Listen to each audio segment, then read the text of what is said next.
Apa kabar anak-anak semuanya? Mudah-mudahan kita selalu dalam lindungan Allah Subhanahu wa Ta'ala.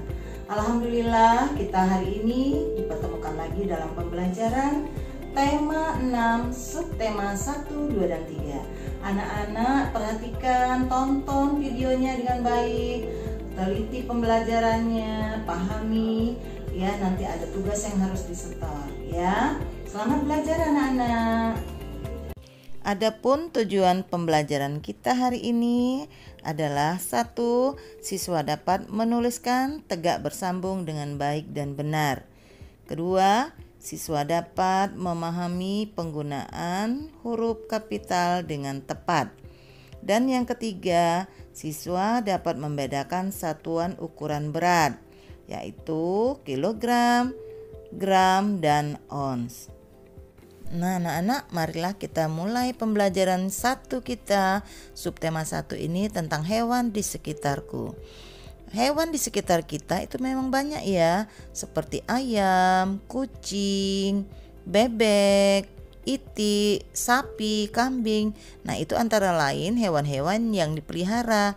Tetapi ada juga hewan-hewan di sekitar kita yang hidup bebas, liar, dan tidak dipelihara. Nah, kita lihat pada halaman 1, mari membaca ya. Kita baca sama-sama ya sayang ya. Hewan di sekitarku. Fatimah mengunjungi rumah kakek di desa Sukajaya. Fatimah sedang bermain di kebun belakang rumah kakek. Kakek menanam berbagai sayuran dan buah di kebunnya. Pohon buah di kebun kakek tumbuh besar dan rindang. Di bawah pohon ada saung untuk bersantai. Saung itu tempat untuk duduk-duduk ya nak ya. Tidak jauh dari saung terdapat kandang ayam, domba, dan sapi. Kakek memelihara ayam, domba, dan sapi. Kakek senang memelihara hewan ternak. Sedangkan Fatimah senang memelihara hewan peliharaan. Fatimah memelihara kucing dan hamster di rumah. Ketika berkunjung ke rumah kakek, Fatimah selalu membawa kucing dan hamsternya. Fatimah senang bermain dengan kucing dan hamsternya. Nah, pada bacaan itu kita lihat berarti rumah kakek luas sekali ya. Selain rumah, halamannya ada banyak sekali hewan. Nah, dari bacaan hewan di sekitarku, anak-anak lihat itu adalah judulnya ya. Hewan di sekitarku, hanya huruf besar. Untuk di itu kata sambung, huruf kecil. S-nya dari kata sekitarku, huruf besar. Nah, Ibu akan jelaskan nanti tentang pemakaian huruf besar atau huruf kapital ya. Nanti anak-anak bisa menandai di halaman 1 bacaan hewan di sekitarku itu mana yang menggunakan huruf besar selain awal kalimat. Anak-anak perhatikan ya, huruf kapital untuk menulis di awal kalimat. Nah, pada H ini huruf lepas namanya, hanya huruf besar atau kapital. Nah, selain itu, huruf kapital atau huruf besar tadi juga dipakai untuk menulis huruf pertama pada nama orang. Misalnya pada bacaan tadi Fatimah. Nah, Fatimah nama orang kan, F-nya huruf besar. Kemudian selain itu huruf kapital untuk menulis apa lagi ya? Nah, anak-anak kita lihat ya untuk apa lagi. Jadi huruf kapital juga dipakai untuk menulis huruf pertama pada nama bulan dan hari. Seperti sekarang bulan Februari, berarti menggunakan huruf F-nya huruf besar, sama seperti huruf Fatimah tadi. Kemudian nama hari, misalnya hari Senin, S-nya huruf besar. Begitu juga misalnya hari Selasa, S-nya huruf besar. Kalau nama bulan Desember misalnya, D-nya yang huruf besar ya. Nah, berikutnya kita belajar mengenai bentuk huruf kapital lepas dan tegak bersambung. Nah, ya, itu huruf A besar, kemudian huruf tegak bersambungnya A. Itu kalau buku halus kasarnya itu ada untuk menulis huruf tegak bersambung itu ada terdiri dari 5 kotak ya. Nah, lihat hurufnya. Di tengah-tengah sekali kita menulisnya A, B, C, D, E, F, G, H, I, J. J-nya panjang ya dari atas sampai ke bawah. Kemudian kalau huruf K, dia ada tangkainya ke atas saja, menambah 2 kotak. L, M, N, O, P, Q, R, S, T, U, V, W, X, Y, Z. Nah, anak-anak sekarang perhatikan ya, seperti huruf G dia dari atas sampai ke bawah. Kemudian kita lihat berikutnya bentuk huruf tegak bersambung yang huruf kecilnya. Lihat, dia hanya dalam satu kotak saja. Kecuali misalnya ada huruf B yang ada batangnya naik ke atas, itu ada sampai penuh ke atasnya dari tengah itu ya. Lihat huruf B, kemudian huruf H, apalagi itu L, K ya, sampai ke atas dia. Nah, kalau dia huruf D, dia hanya nambah 1. Kemudian huruf T juga ada ke atas 1 tidak penuh. Nah, kalau F dari atas sampai ke bawah tiangnya. Nah, kalau huruf G ke bawah saja sampai habis. Huruf J juga ya. Kemudian nah kalau P, Q, huruf kecilnya dia hanya nambah 1 kotak ke bawah. Jadi nah, setelah mendengarkan penjelasan Ibu tadi, anak-anak lihat di halaman 17 buku tematiknya. Di situ ada gemar membaca. Bacalah cerita Fatimah berikut ini. Tapi setelah anak-anak baca, anak-anak salin di buku halus kasarnya. Nanti itu disetor ke Ibu ya. Tentang aku senang memelihara kucing sampai ke aku senang bermain dengan kucingku ya. Nah, anak-anak berikutnya kita lihat pembelajaran 3 subtema 1 hewan di sekitarku ya. Kita amati ya. Ini ada kakek dengan Fatimah. Kakek Fatimah memelihara ayam, domba, dan sapi. Saat libur sekolah, Fatimah selalu membantu kakek mengumpulkan telur ayam dan memerah susu sapi. Telur ayam dikumpulkan ke dalam keranjang. Susu sapi dimasukkan ke dalam botol-botol. Bulu domba yang sudah tebal dicukur oleh kakek. Bulu domba tersebut akan dijadikan benang wol. Nah, telur hasil dari ternak ditimbang oleh kakek. Fatimah senang membantu kakek menimbang hasil ternak. Nah, berikutnya anak-anak kita lihat di halaman 19 itu telur yang sudah dikumpulkan Fatimah tadi dia akan timbang. Nah, kita akan mengenal macam-macam alat untuk menimbang. Menimbang itu timbangan pasar atau alat timbangan kue. Nah, kita akan mengenal macam-macam alat ukur berat yang baku atau timbangan ya. Nah, sebenarnya banyak tuh macam-macamnya. Sekarang kita lihat ini timbangan kue. Nah, timbangan kue mungkin di rumah kalian ada ya yang suka digunakan oleh ibunya di rumah. Timbangan ini digunakan untuk menimbang bahan kue. Contohnya tepung, telur, gula pasir, mentega, dan lain-lain. Hasil timbangannya itu ditentukan dari angka yang ditunjuk pada jarum timbangannya. Seperti ini ya. Ada yang misalnya dia misalnya bentuk kiloan, 1 kilogram. Ada yang menggunakan gram-graman. Nah, itu ditunjukkan oleh angka yang ada di kacanya. Nah, berikutnya ini adalah timbangan pasar. Nah, yang ditunjuk ini adalah anak timbangan namanya. Nah, barangnya misalnya telur dimasukkan di dalam itu di mangkoknya itu. Nah, yang ditunjukkan ini adalah menyatakan bahwa beratnya itu sudah pas kalau dia sudah lurus ya. Nah, timbangan ini digunakan untuk toko kelontong atau pasar.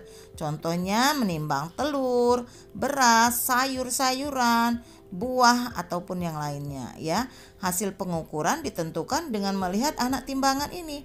Ini yang besar ini adalah beratnya anak timbangan itu 1 kilo, yang nomor 2 itu setengah kilo, yang lebih kecil lagi 1/4.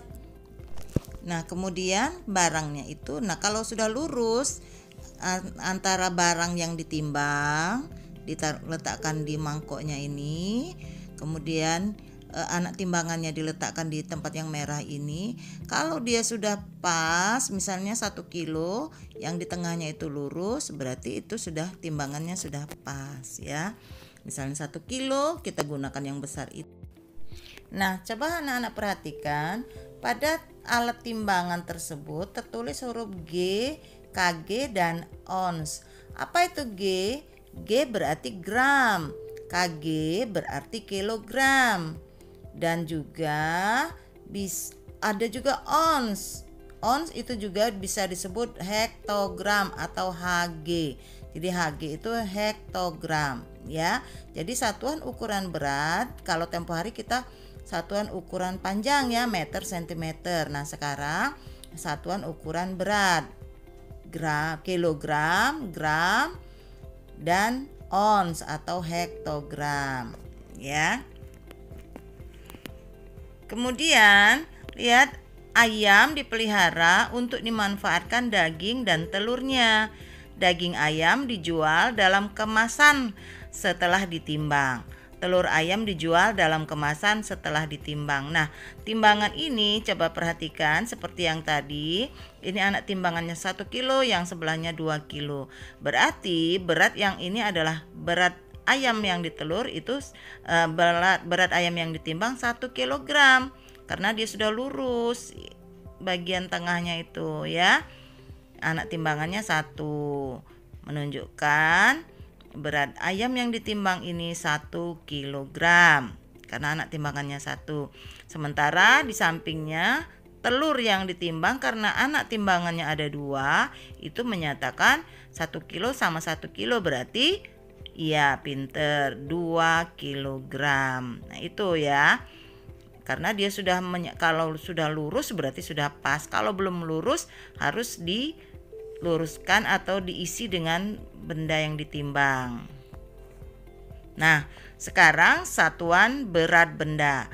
1 kilogram itu bisa diubah ke bentuk gram.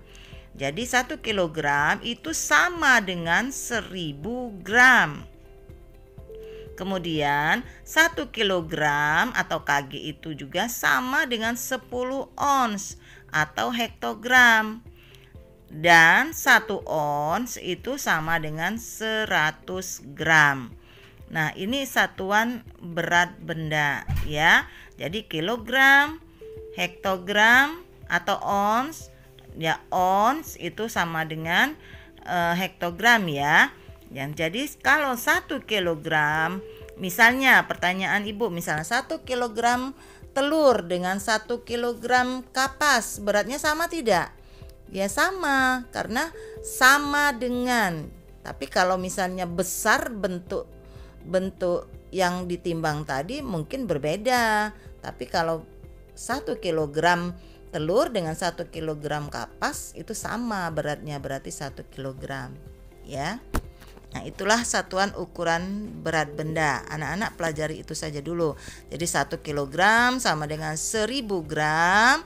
1 kilogram sama dengan 10 ons atau hektogram. Kemudian 1 ons sama dengan 100 gram ya. Nah, sebenarnya banyak ya yang kita pelajari untuk bentuk-bentuk alat ukur atau timbangan itu ya, seperti timbangan badan, timbangan digital untuk di minimarket itu dan lain sebagainya ya. Nah, berikutnya coba anak-anak lihat di halaman 20. Bacalah teks di bawah ini ya. Kita berlatih bersama-sama ya. Pilihlah jawaban yang tersedia agar sesuai dengan isi teks ya. Ibu bantu ya. Nomor 1, kita sama-sama ya. kakek Fatimah memelihara domba. Seminggu sekali domba kakek dicukur dan dijadikan benang wol. Benang wol terkumpul 1 kilogram setiap minggu. Nah, setiap 1 kilogram benang wol dimasukkan dalam 1 kantong. Nah, jadi 1 kilogram itu 1 kantong. Nah, setelah 4 minggu benang wol terkumpul berapa kantong? Nah, kalau 1 kilogram 1 kantong, berarti kalau 1 minggu 1 kilogram, berarti kalau 4 minggu berapa kantong? Iya, pinter, 4 kantong. Pilih yang mana 4 kantong? Ya, yang C ada 4. Nah, kita tulis 4 kantong atau C. Nah, kemudian jumlah benang wol selama 7 minggu. Berapa kantong jadi? Iya, pinter. Berarti 7 kantong. Pilih mana yang 7 kantong. Berarti yang A, ya, ada 7 kantongnya. Kemudian yang nomor 2, soal berikutnya, benang wol dimanfaatkan untuk bahan pakaian. Pabrik pakaian membutuhkan 1 kilogram benang wol setiap 3 hari. Nah, jadi kalau sudah 1 kilogram itu untuk 3 hari. Nah, setiap 1 kilogram benang wol dimasukkan ke dalam 1 kantong. Benang wol yang harus tersedia selama 24 hari ada berapa kantong? Nah, kita bagi saja karena dia 3 hari 1 kilo. Kalau 24 hari berarti kita bagi saja 24 dibagi 3. Berapa hasilnya, Nak? Ya, pinter, sama dengan 8 kantong. Cari mana yang jawabannya ada 8 kantongnya. 1, 2, oh berarti yang B ya, sama dengan 8 kantong. Nah, itu untuk dijawab anak-anak di rumah ya. Nanti ada latihan yang anak-anak tulis pilihan ganda, Ibu kasih soal. Itu tujuannya untuk mengingat kembali apa yang sudah kita pelajari hari ini ya. Anak-anak kerjakan dengan teliti dan semangat ya.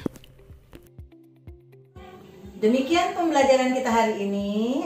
Anak-anak yang soleh dan soleha, mudah-mudahan apa yang kita pelajari ilmunya dapat bermanfaat bagi kehidupan kita sehari-hari.